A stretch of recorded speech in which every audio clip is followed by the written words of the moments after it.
Welcome, everyone. So nice to see you today. We hope you enjoyed that opening video, which is just a taste of what we're going to be seeing. I'm Vicki Trabosh, and I'm co-hosting this retreat with Adaronki and Sarah, who you will soon meet. And I'd like to start with a story. And it's a story of my first trip to Rwanda in 2005. There were James, the music is still on. I don't know if anyone else can hear it, but I can. There you go. I wanted to dance to it, which is, my bad movements. Anyway, sorry. When I was there in 2005, I went the first time with World Vision. And we visited child-headed households, children raising their siblings. And these children were doing that because Rwanda did not believe in orphanages, and they wanted the families of people around them to bring in the children. Many, many families were overwhelmed, and the children ended up raising themselves. And we went to one such house where in 1994, during the genocide against Tutsi, this young girl, who was 14 at the time, was charged with raising her 4 siblings.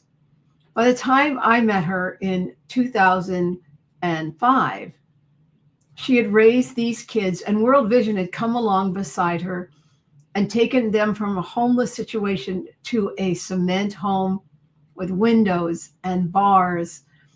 And they did the most amazing thing to thank us. They invited us in for a meal. Now, usually when you get a meal, everyone gets a plate and dishes and everything.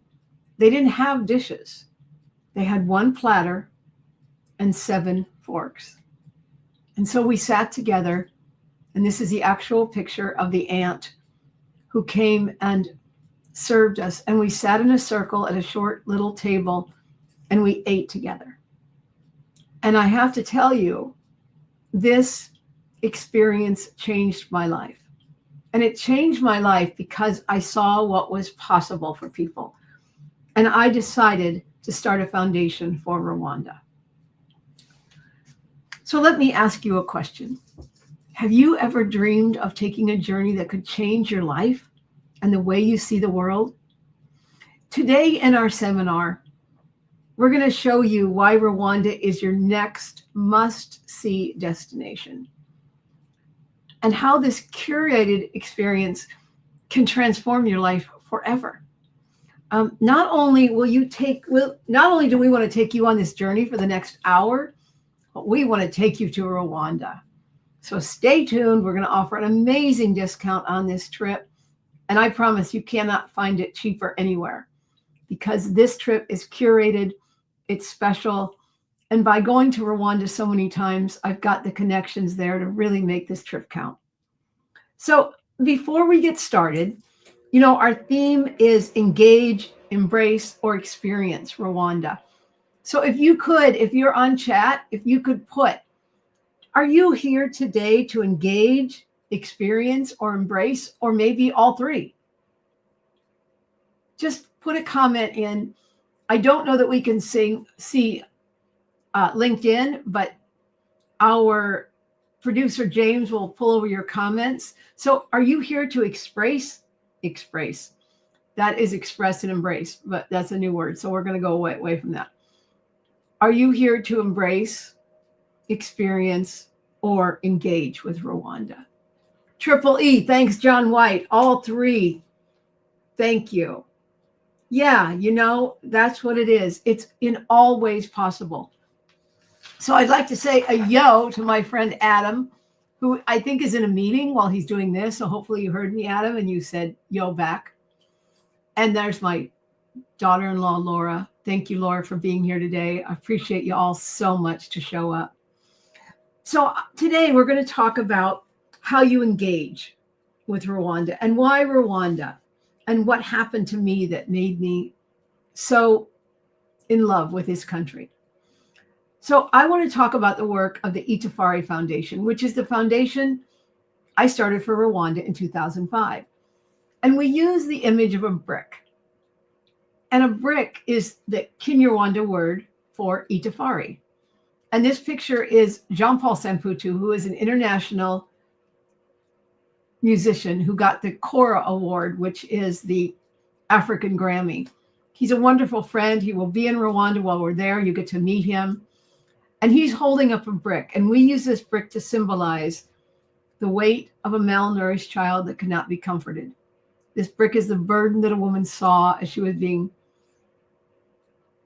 violated face down in the dirt. And this brick also represents hope, because we know we can help rebuild the country of Rwanda, Itafari by Itafari by Itafari. And so we started the foundation in 2005. And we had thousands of donors, and we raised $1.5 million. And we had 5 programs. We bought goats for child-headed households. We did microfinance. We imported the baskets and jewelry from Rwanda. We had a child sponsorship program, and we built a school. And all this work was so powerful, not because of me, but because of the donors and their intention to change the lives of others with nothing in it for them. When we realize that we can empower others, everything changes. So I'm going to now introduce our 2 guests, and I'd like to start with Adaranki Badmosi Wilson, who will come on the stage. There you are, Adaranki.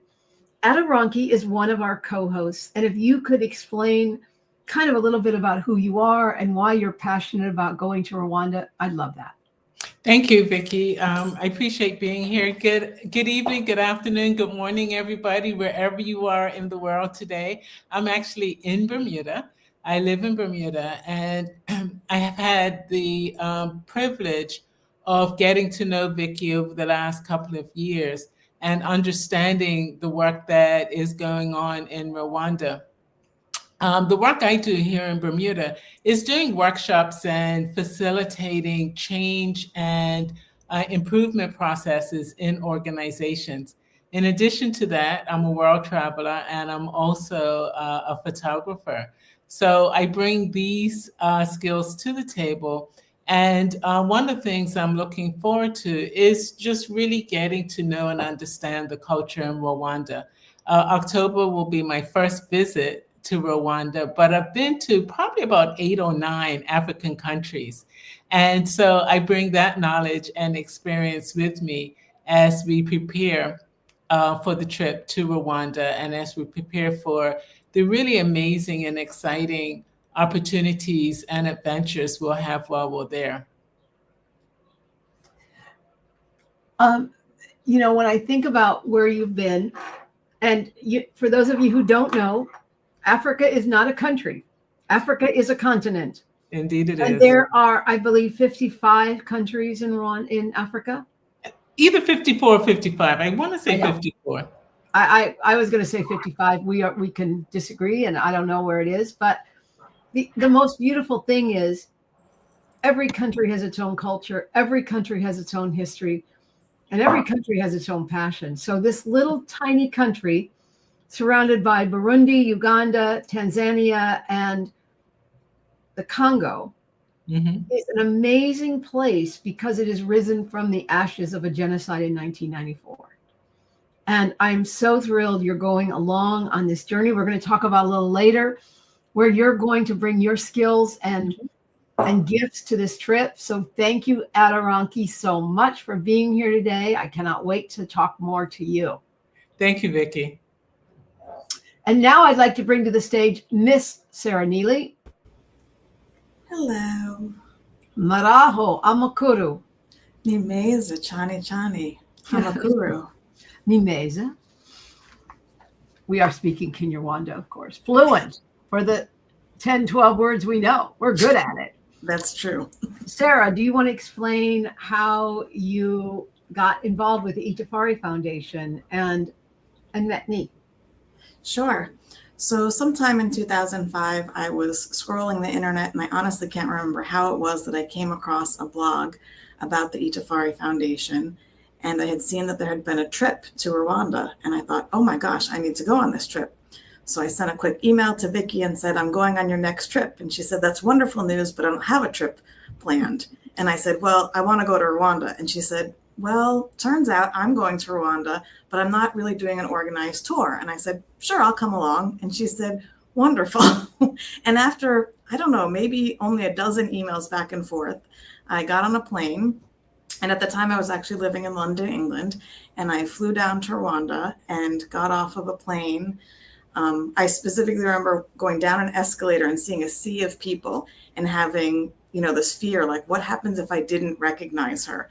And our eyes just met, and we just knew that, we must be the two people who were had been emailing back and forth. And it's been friendship ever since. And that was, I think, in 2006. And Sarah and 20 years. I told Sarah, I said, look, Sarah, I've got a lot of work to do. I'm kind of a speedboat when I'm rushing around Rwanda. So if you want to go with me, you can. She was only scheduled to come for 4 or 5 days. Yeah. And we hit it off so immediately, and our passions were aligned. She stayed for the whole 2 weeks. She kept changing her trip. Yeah. I kept on having to be my boss and be like, can I have just 5 more days off? And then 5 more days later, I was like, can I just have 5 more days off? And I spent the full, I think we were there 14 days. Yeah. And Sarah also joined the board of Itafari. Yes. So she was not only involved and helped me with future tours. We went together.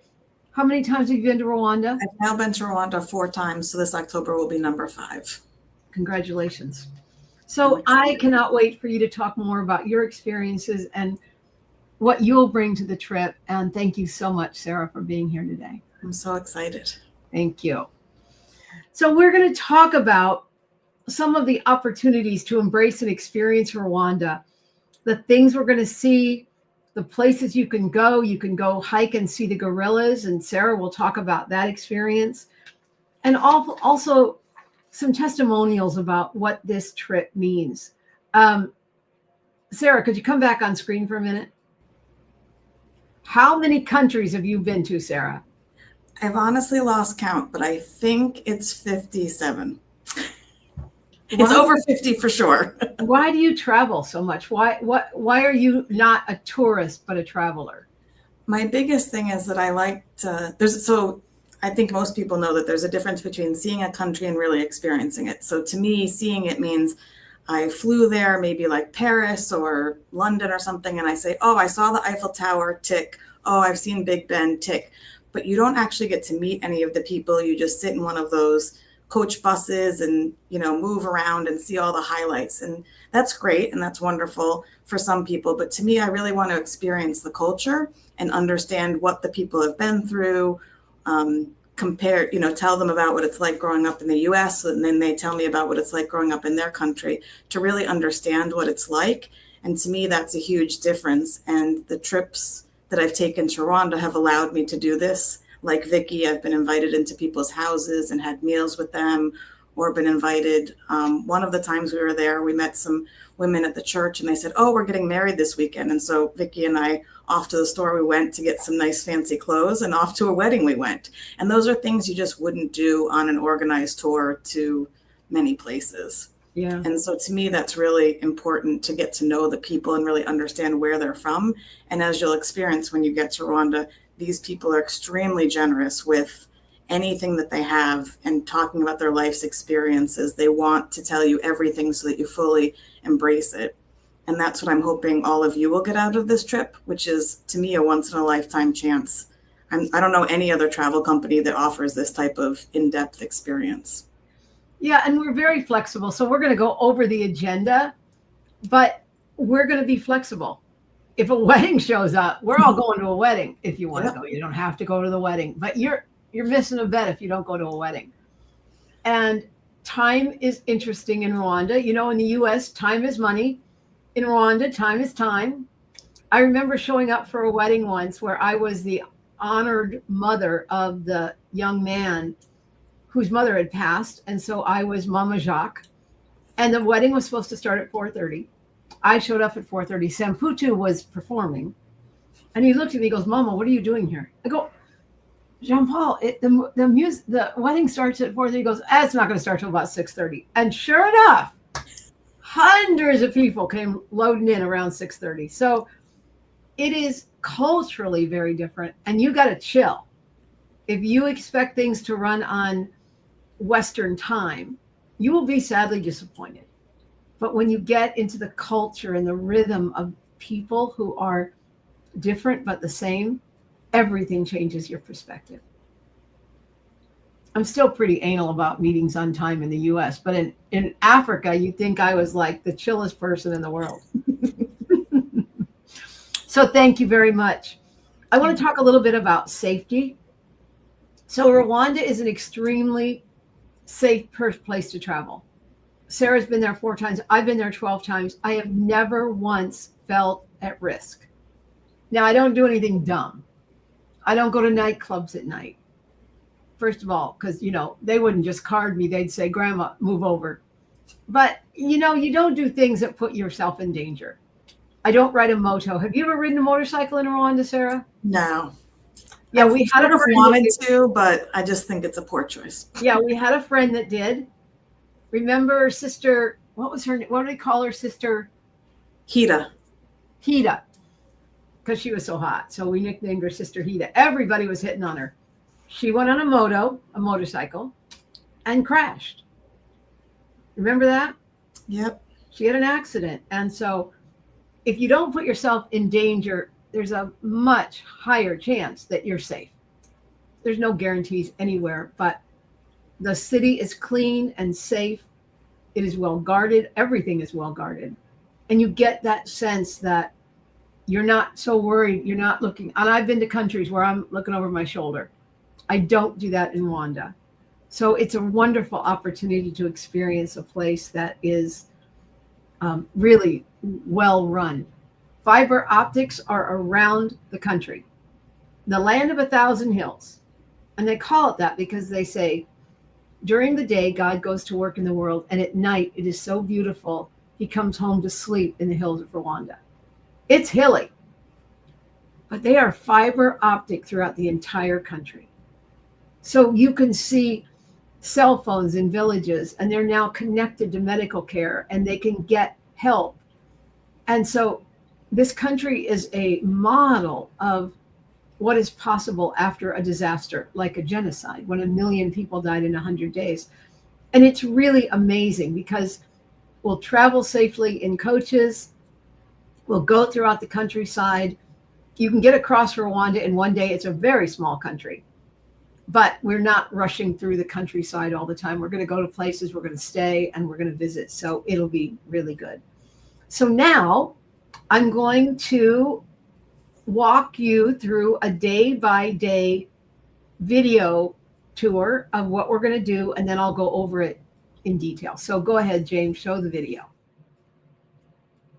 Rwanda isn't just a place to visit. It's a home that welcomes you with open arms. And for 12 unforgettable days, you'll do more than see this incredible country. You'll experience it as a guest, walking with respect, listening with intention, and leaving transformed. Your journey begins in Kigali, where you'll land in a city known for its beauty, innovation, and resilience. The next day, you'll explore its vibrant streets, learning the stories that shape Rwanda's present and future. On day 3, you'll dive into a conversation about financial freedom across the continent, an opportunity to see how Rwanda is leading the way in economic empowerment. The next 2 days take you deeper into the heart of the community, visiting Education for All in Kigali Parent School, where young minds are shaping the future. Then on day 6, you'll experience Rwanda's rich coffee culture with a visit to Matriarch Coffee Company, where every cup tells a story of empowerment and craftsmanship. Next, it's time to connect with Rwanda's breathtaking natural beauty. Days 7 and 8 take you to Mantis Akagera Game Lodge, where you'll witness majestic wildlife, golden savannas, and the serenity of Akagera National Park.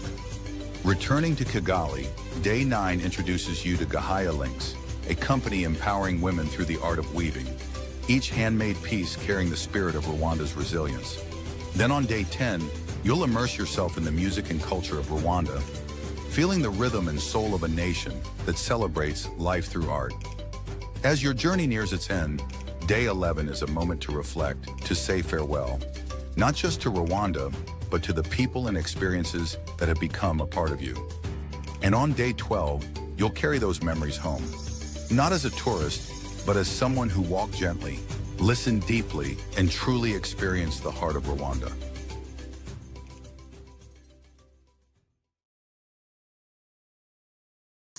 Rwanda isn't... Oops. It's so good we're going to listen to it again. No, we're not. Okay, this is so important. We're going to go over each day, not in too much detail, but to give you a better flavor of what this trip looks like. So the first day you arrive in Kigali, and Kigali is a beautiful city, and it's well lit. The first time I was in Rwanda in 2005, left the airport, it was pitch black because it's on the equator. So 6 p.m., the sun sets, 6 a.m., the sun comes up, 24/7, 365. So it was pitch black when we got there about 6:30. And we were driving to the hotel. There were no streetlights at the time. And there were hundreds, if not thousands of people walking along the road. We got to our hotel, and a bunch of people from World Vision had come to greet us. We were sitting in the hotel probably around 10 o'clock that night, and the lights all went off. And then a generator came on.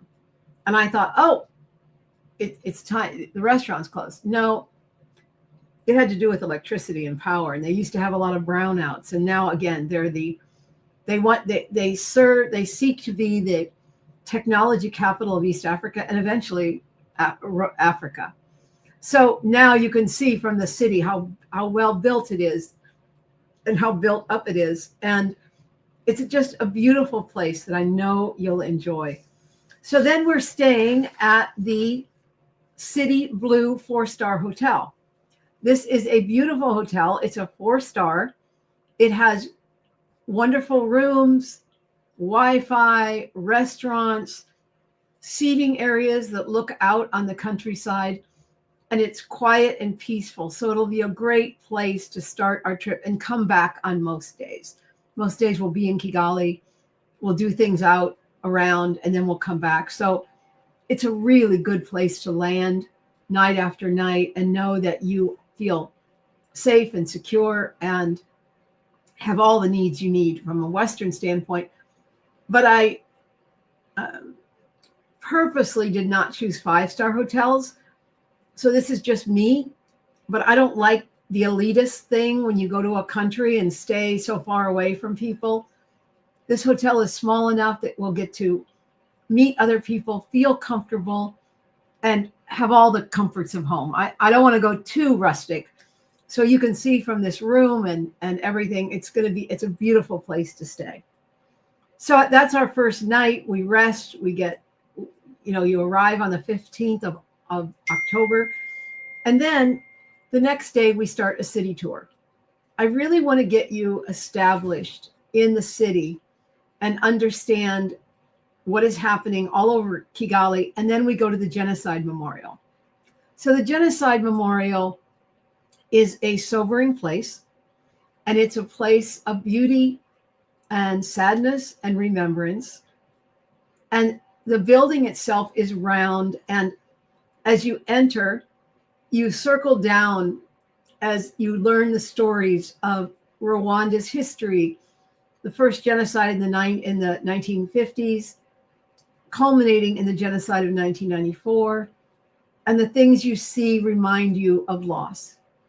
And if you've been to a Holocaust museum, you're stunned to know nothing changes. And as we go through this, we begin to go through the other Holocausts and the genocides around the world until you end this trip. It's very sobering. I just had some friends that were just over there, and they described it as serious. And by the way, if this is not your thing, you get to sit it out. You do not have to do this memorial if it is too much for your heart. And each person should feel absolutely respected in whatever they want to do. We'll come back to the hotel that night. And Adoranki, if you could come back on stage to talk a little bit about what you're planning on doing that first evening with us, the second evening with us.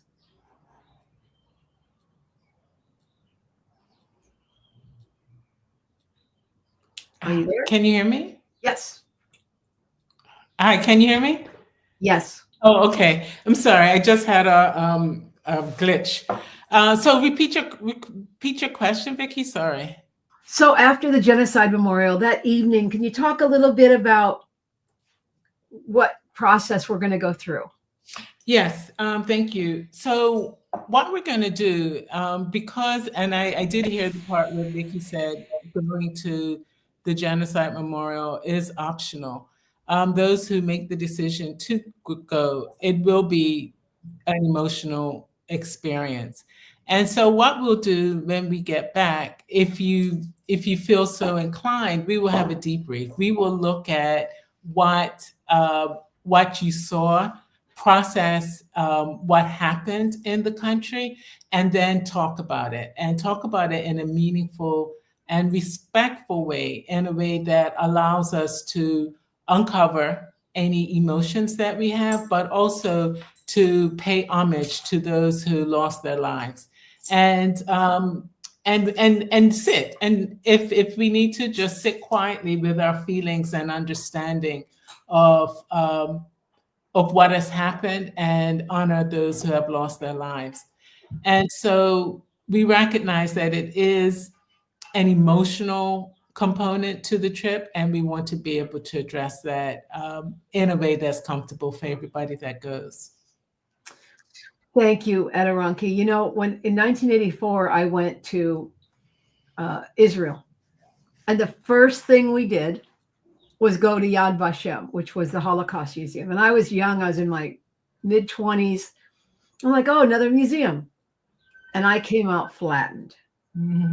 And the first time I went to this memorial, I was not flattened because I saw the same images, the same sadness, the same stories. And I realized nothing has changed. Mm-hmm. But if I had had someone to help me process what I went through in my 20s, it would have really helped. And the group I was with didn't do anything. We just moved along. This is really important. Like I said, you might not even know you want to talk about it, and we'll do it very gently and respectfully.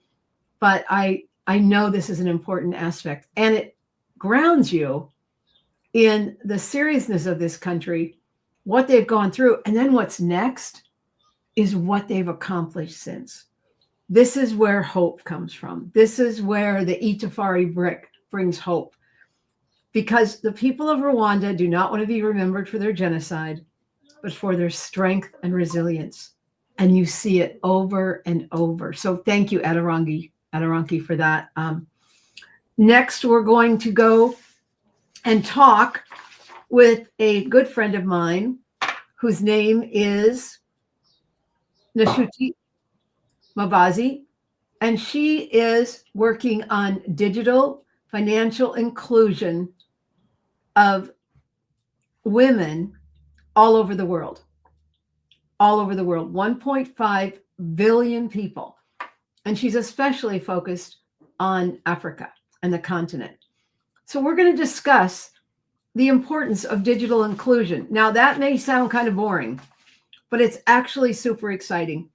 When you see a woman on the side of the road holding a phone, having someone buy her potatoes with digital payments, it is the end of financial,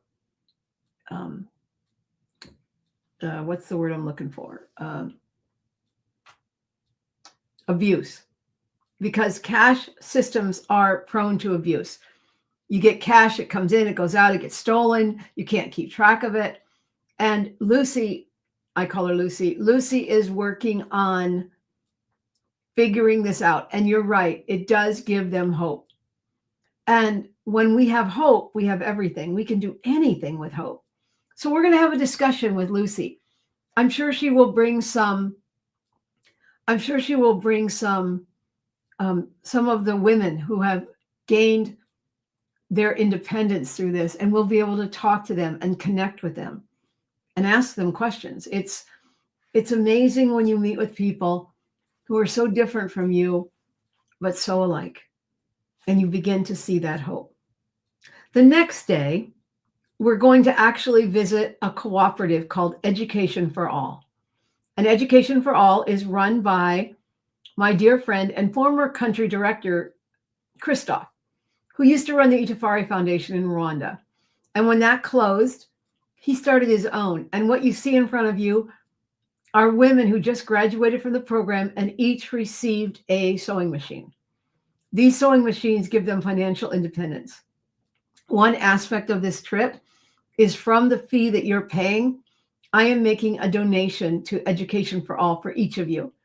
So we'll be donating money, a substantial amount of money, to Christoph and these women who just want to find a way.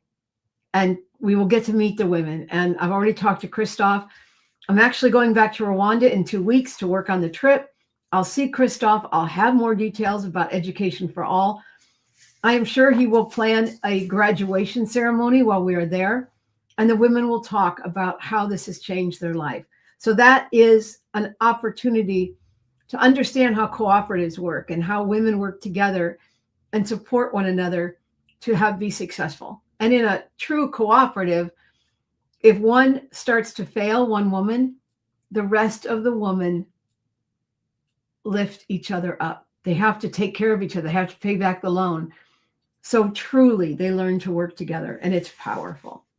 So then on day 6, we're going to, or day 5, I guess, we're going to go to Kigali Parent School. Now, this is the school that Itafari built. And we did it Itafari by Itafari by Itafari.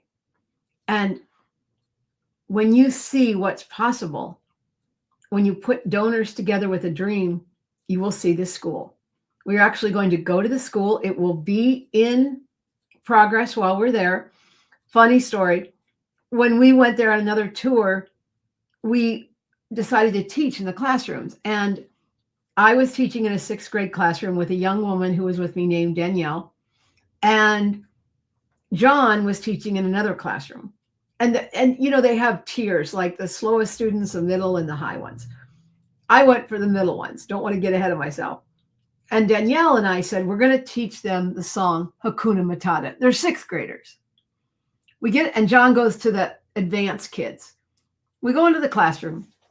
We say hello, and they greet us. And then one of the kids raises his hand. And he said, Mama, why is your capital on the east coast of your country? And Danielle looks at me. She goes, you take this one. I'm like, oh my God. Turned around on the chalkboard and made a quick United States. You know, we all know how to make that, United States. And I put 3 ships coming into the Mayflower, coming into Plymouth Rock, kind of made some stuff up. But the kids were satisfied.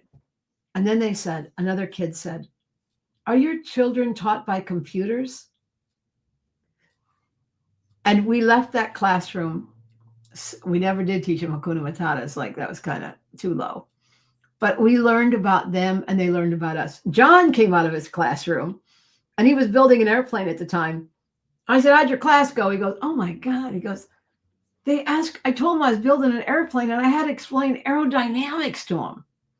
So the kids in Rwanda are not only intent on education, it is guaranteed through 12th grade now. Because Rwanda knows that the key to ending poverty is education. So we're going to go to the school. We're going to see it. We can maybe go and teach. Don't try the Hakuna Matata unless you go real low in the class, because you can, go down to primary. We had teachers go with us last time. They actually brought lesson plans. They brought crafts, and it was just a wonderful time at the school. So we're going to be doing that. And then the next day, we're actually going to go to a coffee plantation called Matriarch Coffee Company. It's a women-owned, economically sustainable coffee cooperative where women harvest the beans and get coffee. You can actually look up Matriarch Coffee Company here. I get my coffee from them online. And we're going to see how coffee is made, talk to the women who work there, talk to the owners, and get a real feel for how people start big dreams and work on them. And I know you will be inspired. Plus, we get to do coffee tastings. You can take home coffee, etc. Also, for speaking of that, there are coffee shops in Rwanda all over. It's kind of like France and Paris, and there's cafes, and people like to sit and chat. So there's plenty of places to go in Kigali that you can go have coffee and sit and people watch and enjoy yourself. It's very nice there. And thanks for putting that on the Chiron, James. So yeah, look them up. Order your coffee from there. Help that women-owned organization succeed. The next day, we're going to go to Akagera Game Park. Akagera Game Park is in the country, obviously, and we're going to go see the animals. It's an all-day safari trip in a car, and we're staying at this beautiful resort, and you'll be in a car like this. So as I like to say, we're caged, not the animals. And you'll see elephants, and you'll see lions and giraffes, and you see this grass. In certain places it's very safe. They don't let you out unless it's safe. And we were by the giraffes, and I got a thing for giraffes, and they let us get out and walk through the grass towards the giraffes. And you don't know how big a giraffe is till it's you and them about 25 feet apart, and they're huge. They don't look the same as they look in a zoo, because they usually lower the ground, and then the giraffe's head comes up, so it's at about the level that you can see them. But when you see the magnificence of animals in this country, it is astounding to see what is possible and how many animals migrate. And you will get beautiful vistas, and it's a beautiful day looking at the giraffes. Oh, I forgot, Adoranki, will you talk a little bit about some of the other work you're going to do at the game park? Yes, absolutely. Thank you, Vicki. So I mentioned at the beginning when I introduced myself that I am a photographer. And so what I will do is I will hold a mindfulness photography session for those who are interested. Now, let me just say to begin with, you do not have to go out and buy an expensive camera. You don't have to do that at all. If you have a camera, by all means, bring it, especially if it's a camera that you're used to working with. But I will teach you how to use your cell phone. I will show you how to get some amazing images just using your phone. The cameras that are on phones these days have outstanding quality. And so we will work together to make sure that you capture some really great images and do it in a mindful way, respecting the environment, respecting the animals. And one of the things that I'm very keen on is not getting too close, because they are wild animals. So we'll respect the distance between us and them, but at the same time, capturing images of a lifetime that will be memories of our visit. So by all means, bring your phone, make sure it's charged. If you have a camera, I will, with Vicki, send you some guidelines on what to bring, like extra batteries. Make sure you bring extra cards if you have a camera that takes cards, just so that you have everything that you need. And as I said, if you don't have a camera, bring your cell. We'll get some amazing images. And we'll also promise to take pictures of you. Absolutely. You leave with a video, film of your visits. In the past, I had taken a photographer, Adam, who was great. He didn't take any pictures of anybody on the tour. It's like, oh, we missed that. So lesson learned.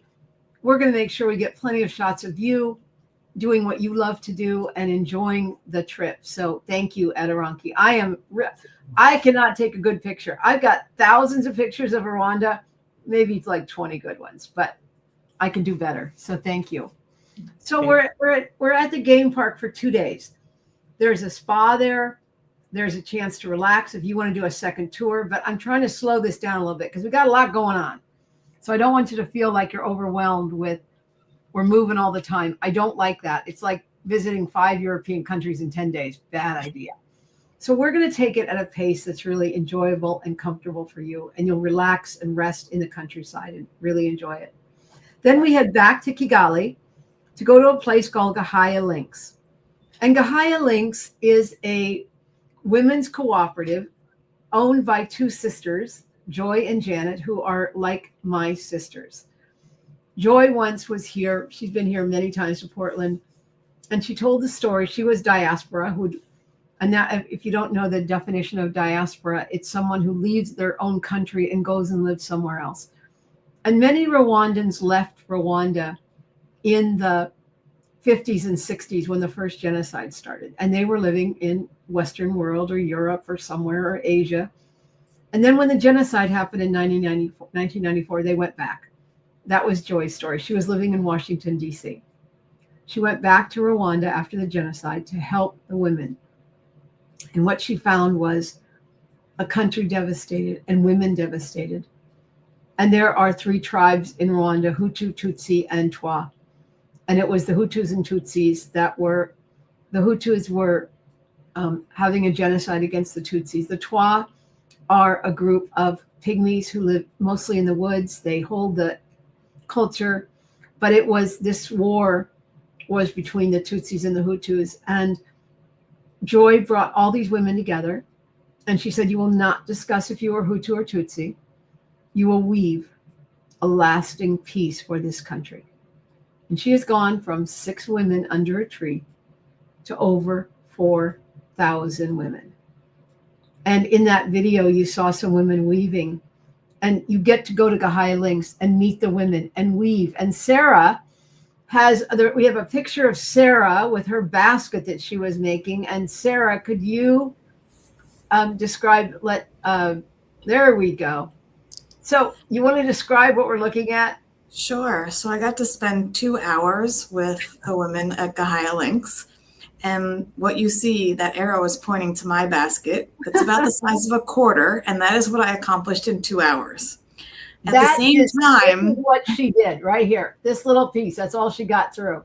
In 2 hours, the rest of the women made the entire basket. So we learned how tough this was. And you'll have a chance to buy these baskets. As you can see, this little piece of paper here, and I imported the baskets and jewelry from Rwanda. We sold thousands for the Itafari Foundation. This is the woman's name who made this basket. And it is actually on the front of the basket. And when I was talking to Joy, I said, do you want to do labels and get it real fancy? She goes, no. They just tear a piece of paper, they write their name on it, and they sew it into the basket. So you'll get a chance to meet these women, have so much joy and pride in what they've done, and buy these baskets. And both Sarah and I have taken home enough personally to fill a room, but you'll have the chance to buy. And there's also jewelry. This is some of the jewelry of Rwanda and the earrings, and there's clothing and there's fabrics, and the culture and the beauty of Rwanda is yours to take home. And then on day 10, we will enjoy and explore the culture of Rwanda. Rwandan, I took this picture in 2005 of a young boy who was dancing for us. And they have such pride in their dance and their culture and their music. So we'll get to experience that. As I mentioned, John Paul Samputu will be there. It's not hard to get this guy to sing. And he sings of forgiveness and reconciliation. And you may get to do that come up and dance thing. I'm so bad at that, so I'm hoping I don't get picked. But you do what you got to do. And you learn that when people's heritage and culture are honored, they are honored. So they never want to forget their culture. Someone asked what languages they speak. English, French, and Kinyarwanda. French because the colonists from Rwanda was first taken by the Germans, and then they turned it over to the Belgians, and Belgium is a French-speaking country, and they have a lot of Francophiles in Rwanda. They have French schools, and so those are the languages spoken. English we will find in the cities. We will have interpreters when we're out in the countryside, but the culture is so beautiful. The food is really good. Someone asked me if the food was spicy. It does not need to be spicy. I was at a dinner once with the British ambassador to Rwanda, him and his wife, and we were at some big event. And there was some red sauce that I thought was ketchup. It's called pili pili. And I took a French fry and I dipped it in the pili. And as it was going in my mouth, the ambassador and his wife go, no, don't do that. And my eyes teared for half an hour. They couldn't stop laughing. I couldn't stop crying. And I see on this call is Nasira.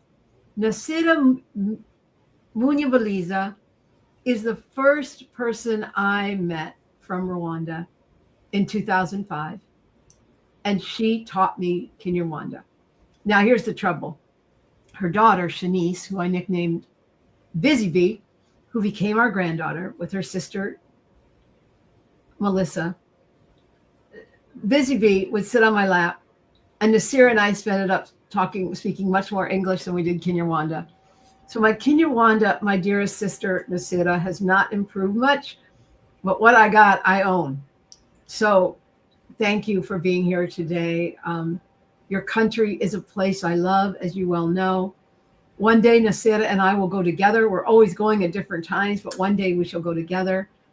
And I thank you for having such a place of joy and remembrance that we want to all celebrate. So then on our final day, you'll have a chance to stroll through the streets of Rwanda, buy things. We're going to have a celebratory dinner with many of our partners that night and finish out our trip. Adaranki and I will also do events to bring us all together, and they are optional. This isn't going to be, it's not a heavy overload, but it's being really sensitive. During the trip, we'll give you an agenda every single day, and we'll give you the chance to ask questions and learn a little of the language and know where we're headed for the day. And if there's something you don't want to do, you can opt out. And there are optional activities like the gorillas. So I'm going to ask, this is separate from the trip. This is not included in the price. And you will find gorilla treks for like $5,000 to $8,000. And that is not, that's a non-starter for me. So the ticket, the license to go hike to see the gorillas is $1,500. When I first went, it was $100. And then it kept going up. Now it's $1,500 for ticket. That's non-negotiable. There's no coupons. This is one of the greatest ways for this country, not only to have an ecosystem and protect the gorillas, but to make money. So they only sell so many tickets per day. And let's say you didn't want to hear about financial inclusion. You could go to see the gorillas that day, or you could add it on the beginning or the end. And because I know people in Rwanda, if you say, Vic, I'd really love to see the gorillas, I'd guess for price-wise, it'll cost you around no more than $2,000, because you need to go to the gorillas early, like late in the afternoon, stay overnight, and you hike in the morning to see the gorillas. And Sarah, there's a picture of Sarah with the gorillas. Sarah, do you want to talk about this picture? Sure. So as Vicki said, you wake up early in the morning and you meet your guides who actually have just come down the mountain after going up the mountain looking for certain families of gorillas to try and help you figure out where you're going so you don't spend your whole day wandering around the mountain aimlessly. But you do spend a lot of time hiking up mountains. But when you finally get to the family of gorillas, there is just, I'm getting chills just thinking about it over again. There is no experience like it. As you can see, there's two gorillas. I guess they're probably like 10 feet away, but there's no fence, nothing. It's just me and two gorillas. And you can't see it in this picture, but there was a silverback gorilla. And to see them in real life up close is just amazing. And to hear the different noises that they make as they're communicating. I think Vicki can tell you a story about how she got really lucky and only had to walk for about 15 minutes before they ran into their gorilla family. I think we hiked 3 or 4 hours that day. Oh, sorry. As we say in Rwanda, sorry. Yeah. So, and you get to pick which group you go with. You can go with the extreme athletes, and you can go up to 5 hours climbing up that mountain.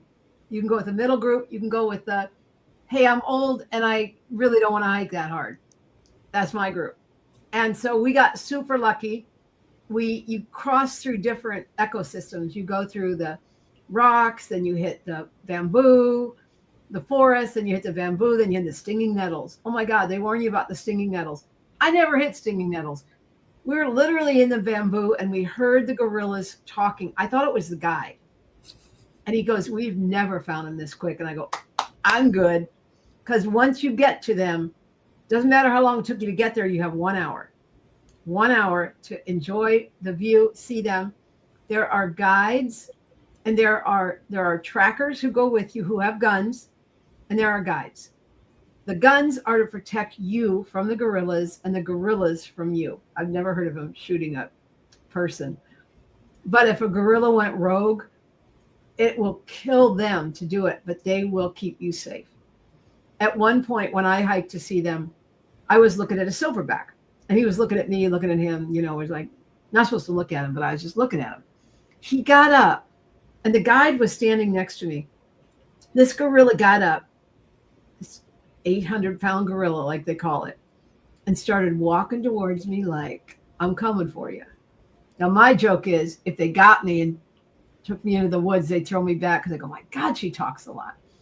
Anyway, I don't panic. I'm just standing there watching this gorilla walk towards me, and the guide's standing next to me, and the gorilla gets within like 15, 20 feet, and the guide just steps right in front of me, and that gorilla did a 90 degrees, like nothing to see here. He knew not to do that, and he was fooling around because the bamboo gets them loopy. Bamboo is like a drug to them. So they get loopy, they lay in the grass, they chew the bamboo, they dream about whatever gorillas dream about, and they're really chill.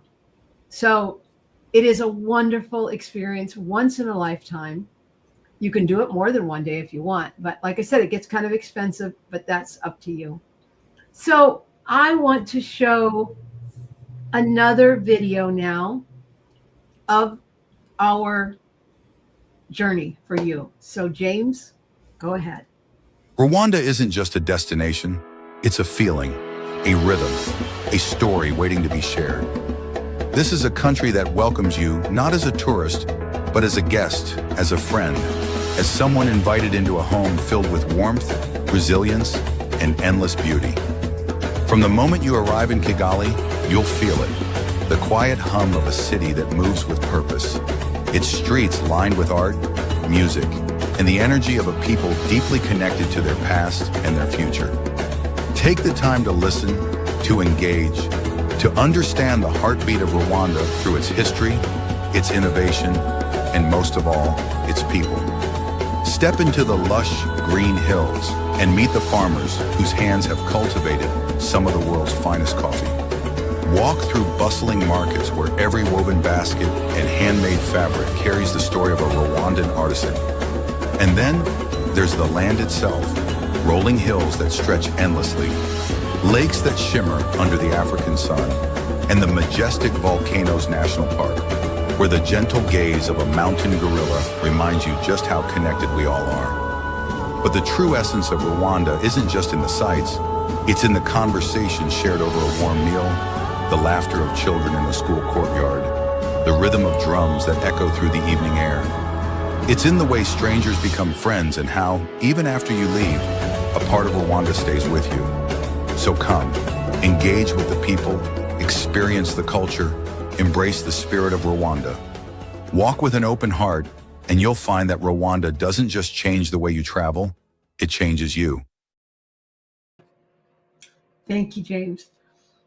This experience that we can have, Sarah and I were actually in a child soldier rehabilitation camp, and Sandra Savage, who I know is on the call, I never told you this, Sandra, we cook for 65 kids in this camp.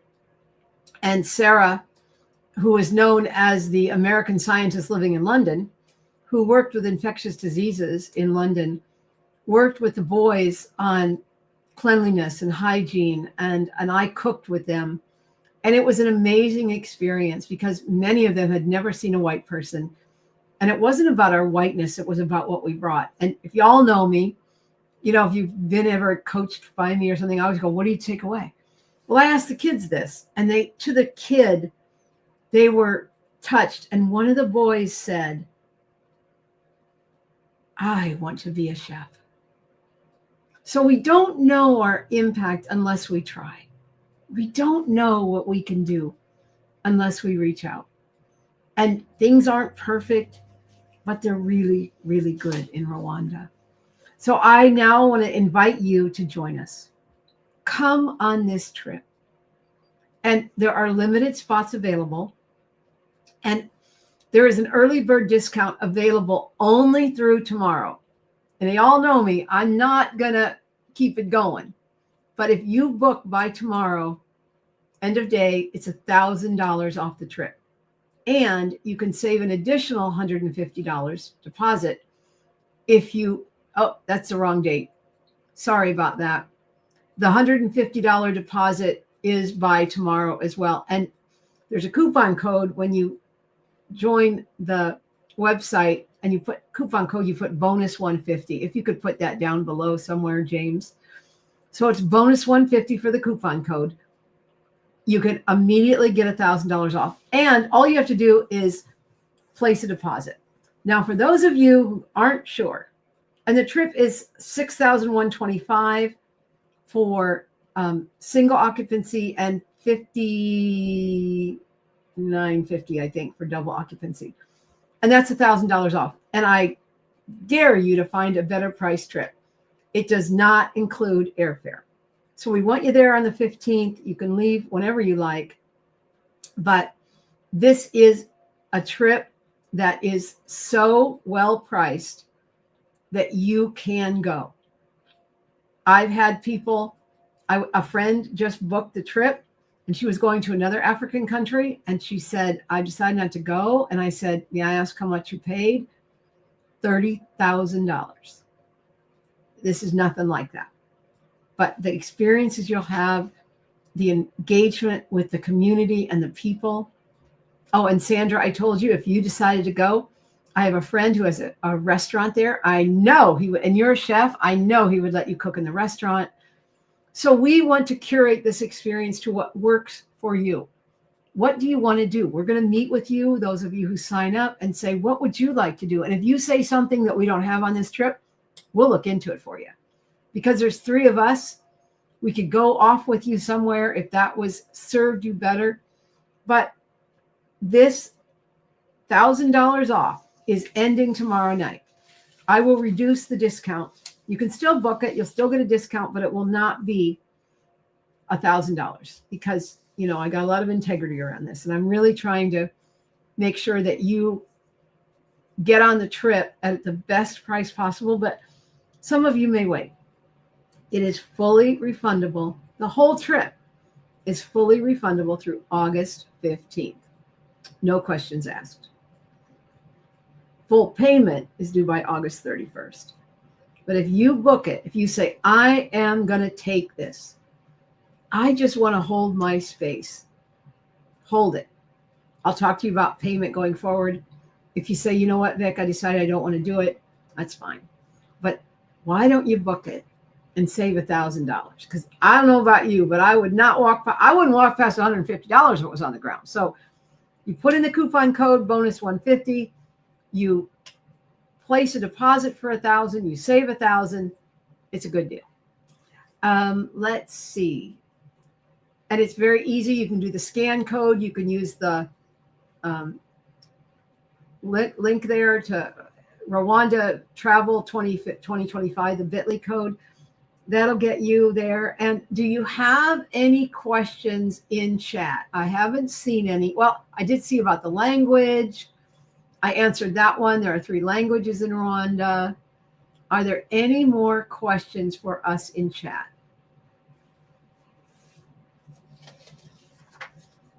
Okay. I'll be holding another webinar coming up for you to consider it in March. But again, it will not be with the $1,000 discount. And I would like to hear final thoughts from Aderonke and Sarah about this trip for you. I will start. I'm really looking forward to it. One of the things that I also want to mention is Vicky and I, before we leave to go to Rwanda, we'll have a gathering. We'll do a gathering online so everybody gets to meet each other before we actually land in Rwanda, so that we'll have some familiarity with those that we'll be traveling with, and we'll be able to chat and have some really great conversations before we even get on the plane. So we're committed to doing that. And I'm truly looking forward to seeing you. I hope you sign up and join us on what I believe will be a real adventure, an adventure of a lifetime, that once we're there, you'll see and experience things that you can only imagine sitting wherever you are right now in the world. And as a traveler myself, I always look forward to going somewhere new, experiencing something new, and coming back with amazing memories and images that I will carry with me. So I'm looking forward to seeing you, and I'm really looking forward to this experience with Vicky and Sarah as we curate an adventure like no other. Thank you, Aderonke. And we're going to give you so many resources. I prepared a booklet that's 38 pages, 40 pages long, everything you want to know, from culture to language to what to wear, what to take, what not to say, what to say. And I'll give you links to, and if you want to book your airline through, I've got 2 companies I'm using. You can use either one or your own. One of the people that just booked says, I'm going to try to get it on miles. And God knows I'd like to get it on miles. I'm going to have to get more miles to do that. But there are ways to get your tickets. And again, this is all refundable through August 15th. So what is stopping you from signing up? What is stopping you from saying, you know what? I think I want to go. I'm not quite sure maybe, but I'm going to take a chance. Sarah, what would you like to add? So I just wanted to join Vicky and Aderonke and invite you all to join us on this adventure that, again, I think I said this earlier today, I get the chills just thinking about it and remembering my experiences in the past. And I cannot imagine how you wouldn't have the same exact experience. And also to say that if you have any questions specifically for one of us, you can reach out to Vicky. She can connect us all. There are no silly questions. Remember, you've never been to this country. You've maybe never traveled internationally. Bring all of those questions. Let us help you figure out if this is the trip for you, because we don't want you to be nervous about it or have any questions. We want you going in there excited and feeling confident about it. And we are here to help in any of those aspects. Thank you both. And thank you, James, for being such a great producer of our events. You make it happen. It's just in and out and things are working and it's great. And I want to thank T, who did the videos. They're just beautiful. We have one more to look at. And then there's a 5-minute video of Samputu singing. So you're welcome to stay on the line, ask any questions. But before we see these final 2 videos, I'd like to end with an African prayer that says, take care of the children, for they have a long way to go. Take care of the elders, for they have come a long way. And take care of those in between, for they are doing the work. Thank you all for doing the work. James?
nimuze tubyine dutarame twishime tunezerwe nibwo buzima eko nibyo nimuze tubyine dutarame twishime tunezerwe nibwo buzima eko nibyo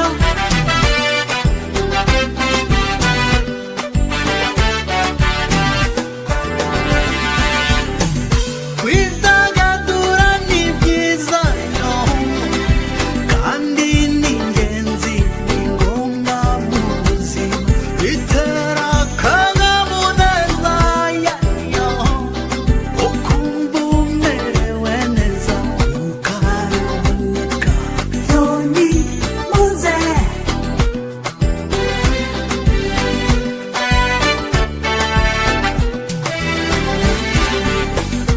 kwidagadura ni byiza yo kandi ni ngombwa ni ingenzi mu buzima bitera akanyamuneza yo ukumva umerewe neza ukaruhuka eko nibyo